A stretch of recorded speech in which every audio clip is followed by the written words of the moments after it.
Depuis quelques semaines, on dirait que c'est un petit peu la course à la mauvaise nouvelle, en effet, entre pénurie, inflation, augmentation des prix de l'essence, bref, vous voyez de quoi je parle.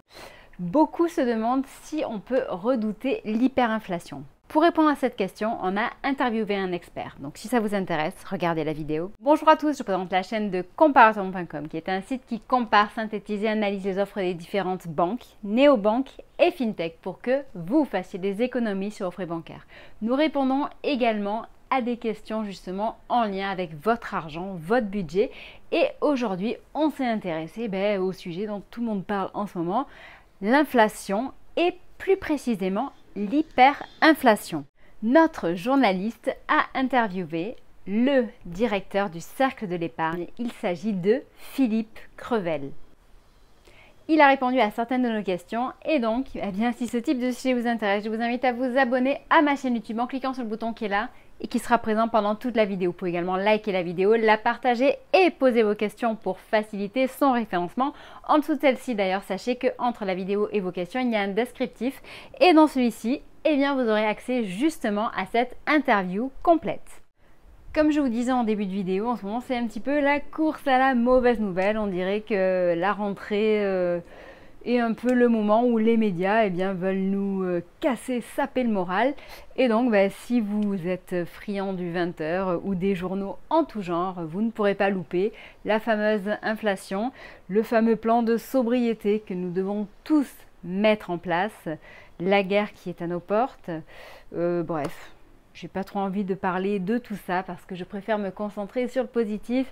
Mais bon, donc justement, on va quand même parler et répondre aux questions sur l'inflation. Donc justement, à propos de l'inflation, il faut savoir que l'INSEE s'embourbe un petit peu dans les chiffres.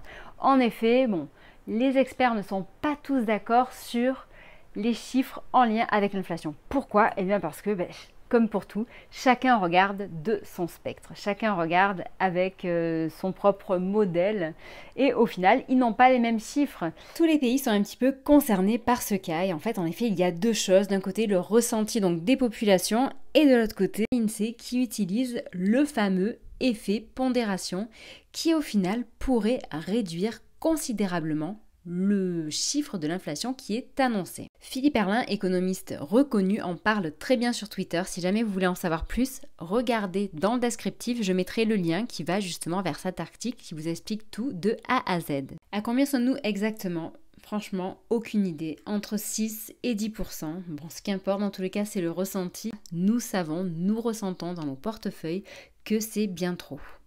Pour ceux qui regardent les informations, vous devez savoir que depuis le 15 juin, notre président nous a informé que nous sommes rentrés dans une économie de guerre. Bon, vous avez peut-être loupé l'information, pour ma part c'était le cas. Je l'ai appris avec cet article qui est paru mi-août sur notre site alors que l'information a été diffusée dans les médias le 15 juin. C'est quand même important de le savoir, donc nous sommes dans une économie de guerre. Cela veut dire quoi? Cela veut dire que nous rentrons dans une économie au sein de laquelle les besoins de la guerre sont satisfaits en priorité.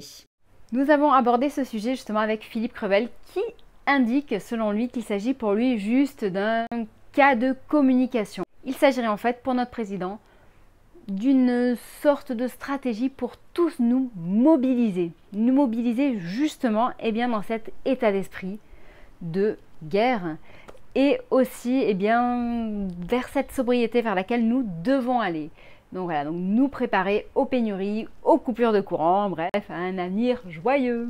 Revenons maintenant justement sur cette histoire d'inflation et hyperinflation. D'un point de vue historique, voici les faits qui sont importants de connaître. L'hyperinflation survint lorsqu'on ne contrôle plus du tout la situation au niveau des prix. Il y a alors un emballement et tous les agents économiques anticipent alors l'inflation énorme à venir.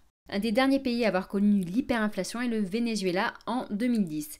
L'hyperinflation, vraiment l'événement qui a vraiment marqué la civilisation, est ce qui s'est passé en Allemagne en 1923, période pendant laquelle les prix avaient triplé voire quadruplé en quelques heures seulement. Donc cette situation peut-elle arriver en France? L'inflation que nous subissons actuellement provient d'une série de chocs qui vient d'événements extérieurs.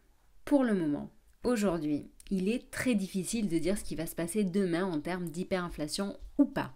Pour le moment, aujourd'hui, donc, Philippe Crevel rassure en disant que la situation est loin d'être catastrophique.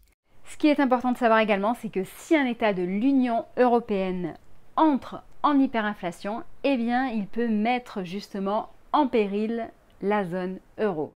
Au final, sachez que si nous rentrons dans une hyperinflation, eh bien, cela peut inciter l'État, par exemple, à fixer les prix, donc comme ça a été le cas avec le bouclier tarifaire justement sur l'énergie.